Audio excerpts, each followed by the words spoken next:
Perkenalkan, nama saya Nyoman Anggriwedani, NPM 191740SA semester 3. Di sini saya sebagai pemateri pertama yang akan menjelaskan tentang pengertian pendapatan serta jenis-jenis pendapatan. Yang pertama adalah pengertian pendapatan, di mana pendapatan merupakan salah satu jumlah uang yang diterima oleh suatu perusahaan dari suatu aktivitas yang dilakukannya, dan kebanyakan aktivitas tersebut adalah aktivitas penjualan produk dan atau penjualan jasa kepada konsumen. Kemudian pengertian pendapatan menurut para ahli, yaitu yang pertama ada John J. Wilk, yaitu dimana menurut ilmu ekonomi, pendapatan merupakan nilai maksimum yang dapat dikonsumsi oleh seorang dalam suatu periode dengan mengharapkan keadaan yang sama pada akhir periode seperti keadaan semula. Kemudian yang kedua ada menurut ilmu ekonomi. Konsep pendapatan dapat ditelusuri dari dua sudut pandang, yaitu yang pertama pandangan yang menekankan pada pertumbuhan atau peningkatan jumlah aktiva yang timbul sebagai hasil dari kegiatan operasional perusahaan. Pendekatan yang memusatkan perhatian kepada arus masuk atau inflow. Kemudian yang kedua ada pandangan yang menekankan kepada penciptaan barang dan jasa oleh perusahaan serta penyerahan barang dan jasa atau outflow. Kemudian pengertian pendapatan menurut para ahli yang kedua, yaitu menurut PSAK nomor 23 paragraf 06 Ikatan Akuntan Indonesia 2010 menyatakan bahwa pendapatan adalah arus kas masuk bruto dari manfaat ekonomi yang timbul dari aktivitas normal perusahaan selama suatu periode bila arus masuk tersebut mengakibatkan kenaikan ekuitas yang tidak berasal dari kontribusi penanam modal. Selanjutnya ada jenis-jenis pendapatan.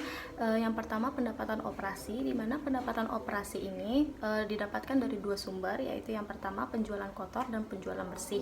Yang pertama penjualan kotor. Penjualan kotor ini merupakan penjualan sebagaimana yang telah tercantum pada faktur atau jumlah awal pembebanan sebelum dikurangi penjualan return serta potongan penjualan. Kemudian yang kedua penjualan bersih, di mana penjualan bersih ini merupakan penjualan yang didapat dari penjualan kotor serta dikurangi return penjualan dan ditambah potongan penjualan lainnya. Kemudian jenis pendapatan yang kedua yaitu pendapatan non operasi, di mana pendapatan non operasi didapatkan dari dua sumber juga, yaitu yang pertama pendapatan sewa dan pendapatan bunga. Nah, pendapatan sewa ini merupakan sebuah pendapatan yang didapatkan perusahaan sebab sudah menyewakan aktivanya untuk perusahaan lain. Kemudian pendapatan bunga merupakan suatu pendapatan yang didapat atau diterima sebab telah meminjamkan uangnya kepada pihak lainnya. Terima kasih. Baik, di sini saya akan melanjutkan materi dari pemateri sebelumnya. Di sini saya akan menyampaikan tentang materi sumber-sumber pendapatan. Soe Marso SR yang mengatakan pendapatan dalam perusahaan diklasifikasikan sebagai pendapatan operasi dan non-operasi. Adalah pendapatan yang diperoleh dari aktivitas utama perusahaan. Sedangkan pendapatan non-operasi adalah pendapatan yang diperoleh bukan dari kegiatan utama perusahaan. Jumlah nilai nominal aktiva dapat bertambah melalui berbagai transaksi, tetapi tidak semua transaksi mencerminkan timbulnya pendapatan. Dalam penentuan laba adalah membedakan kenaikan aktiva yang menunjukkan dan mengukur pendapatan. Kenaikan jumlah nilai nominal aktiva dapat terjadi dari yang pertama, transaksi modal atau pendapatan yang mengakibatkan adanya tambahan dana yang dinamakan oleh pemegang saham. Yang kedua, laba dari penjualan aktiva yang bukan berupa barang dagangan, seperti aktiva tetap, surat-surat berharga, atau penjualan anak atau cabang perusahaan. Yang ketiga, hadiah, sumbangan, dan penemuan. Yang keempat, revolusi aktiva. Yang kelima, penyerahan produk perusahaan, yaitu aliran penjualan produk. Bismillahirrahmanirrahim. Assalamualaikum warahmatullahi wabarakatuh. Perkenalkan, nama saya Sri Wahyuni. Di sini saya akan melanjutkan materi, yaitu tentang karakteristik pendapatan. Pertama adalah kenaikan aset, operasi utama berlanjut, operasi dan non-operasi, penurunan kewajiban suatu entitas, produk perusahaan, pertukaran berbagai bentuk dan nama. Yang pertama yaitu kenaikan aset. Pendapatan dinyatakan ada harus terjadi transaksi atau kejadian yang menaikkan aset, menimbulkan aliran masuk aset. Tidak ada batasan bahwa aset harus berupa kas, akan tetapi tidak semua kenaikan aset dapat menimbulkan pendapatan. Aset dapat bertambah karena berbagai transaksi, kejadian, dan keadaan, yaitu seperti transaksi pendanaan yang berasal dari kreditor dan investor, laba yang berasal dari aktivitas investasi, hadiah, donasi atau temuan, revolusi aset yang telah ada, penyediaan dan atau penyerahan produk, barang atau jasa. Dan yang kedua adalah operasi utama berlanjut. Aktivitas utama yang berlanjut adalah karakteristik yang membatasi kenaikan dapat disebut pendapatan. Kenaikan aset harus berasal dari aktivitas operasi dan bukan kegiatan investasi dan pendanaan. Aktivitas operasi ini ditunjukkan dalam bentuk memproduksi dan mengirim berbagai barang pada pelanggan atau melaksanakan berbagai jasa. Dan yang ketiga adalah operasi dan non-operasi. Produk yang dihasilkan secara tidak rutin atau insidental sering dianggap sebagai pos pendapatan non-operasi dan dipisahkan penyajiannya. Pembedaan memang perlu, tapi mengklasifikasikannya sebagai non-operasi dapat menyesatkan dalam pengukuran kinerja atau daya menghasilkan laba perusahaan. Untuk kepentingan manajerial, pemisahan kegiatan menjadi operasi dan non-operasi dapat saja dilakukan, tetapi untuk tujuan eksternal, kedua aktivitas tersebut harus tetap dipandang sebagai aktivitas operasi. Dan yang keempat adalah penurunan kewajiban. Pendapat tidak hanya didefinisikan dari sudah kenaikan aset, tetapi juga dari penurunan atau peluasan kewajiban. Hal yang terjadi bila suatu entitas telah mengalami kenaikan aset sebelumnya, misalnya menerima pembayaran di muka dari pelanggan. Penerimaan ini merupakan pendapatan karena perusahaan belum melakukan prestasi yang menimbulkan hak penuh atas aset yang diterima. Oleh karena itu, jumlah rupiah yang diterima biasanya diperlukan sebagai pendapatan tangguhan. Yang kelima adalah suatu entitas. Pendapatan didefinisikan sebagai kenaikan aset, bukannya kenaikan ekuitas bersih. Meskipun kenaikan aset tersebut akhirnya berpengaruh terhadap kenaikan ekuitas bersih, jadi aset yang masuk itulah yang disebut keuntungan.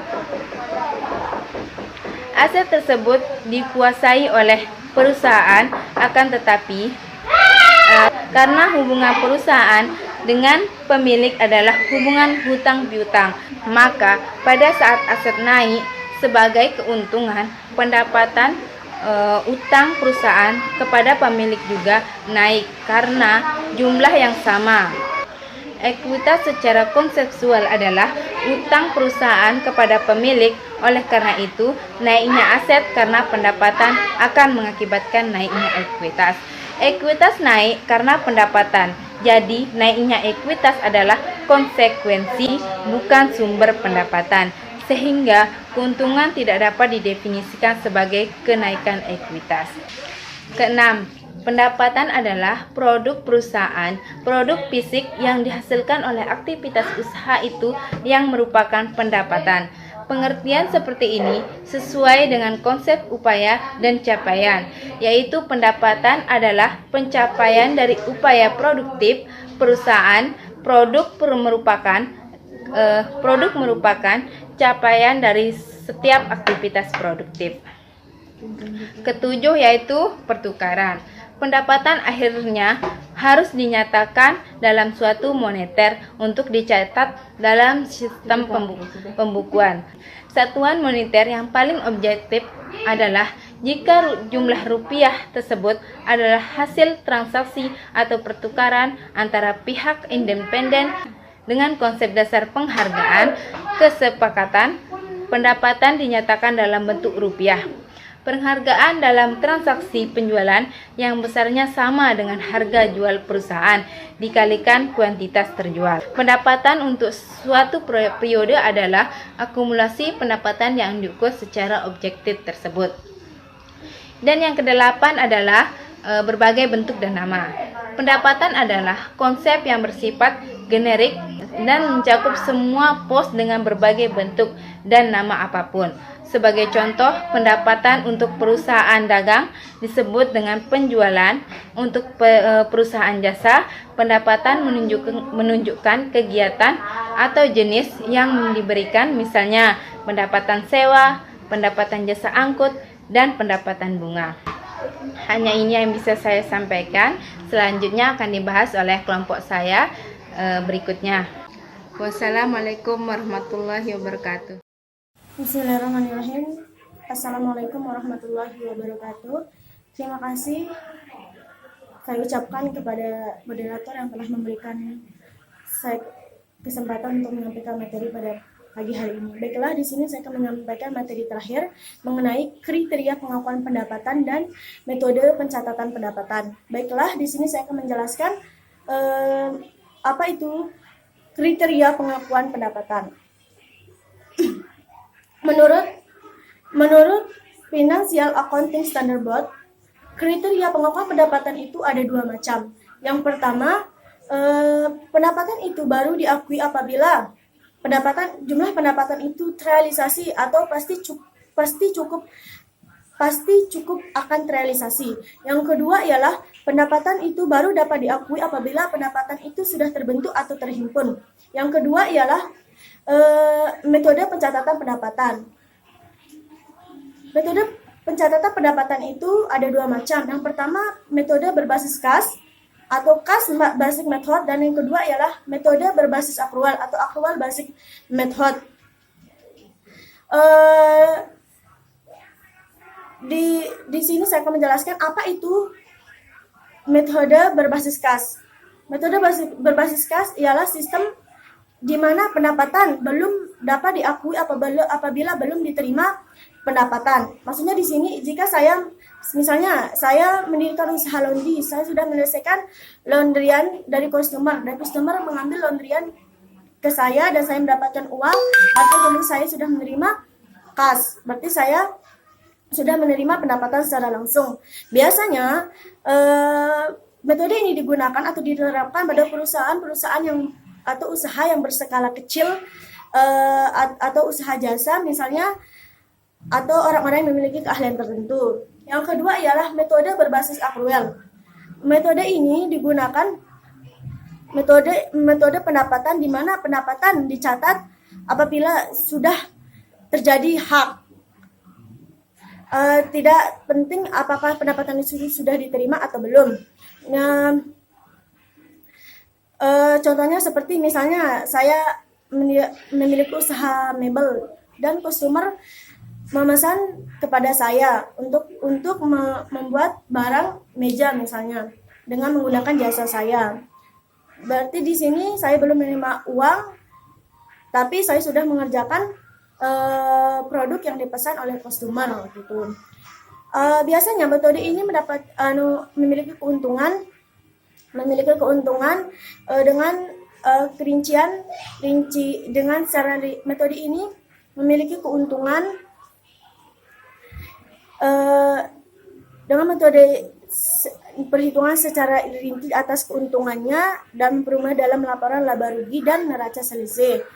Di sini juga metode pencatatan pendapatan dalam usaha jasa juga ada 4 macam. Yang pertama ialah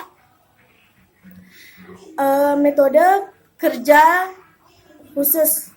Metode ini digunakan untuk mendapatkan pendapatan jasa yang dihasilkan melalui aksi tunggal. Misalnya seperti dokter gigi yang mendapatkan pendapatan dari menyelesaikan penambalan gigi dari customer. Yang kedua ialah metode kerja profesional. Metode ini digunakan untuk mengakui pendapatan untuk mengakui pendapatan jasa yang dihasilkan dari melakukan lebih dari satu aksi tunggal atau hanya satu periode akuntansi. Yang ketiga ialah metode kerja selesai. Metode ini digunakan untuk mengakui pendapatan, untuk mengakui pendapatan.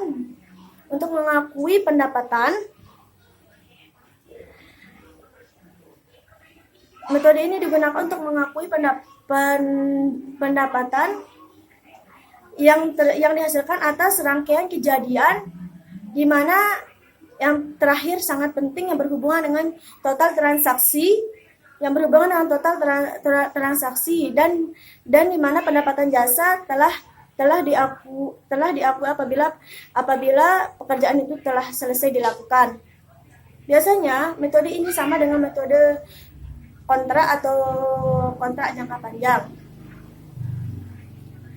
Yang terakhir ialah metode penagihan. Metode ini digunakan untuk ketika ketidakpastian penagihan terhadap customer dan biaya estimasi yang tidak dipercaya sehingga terbentuk reliabilitas. Terima kasih. Wassalamualaikum warahmatullahi wabarakatuh.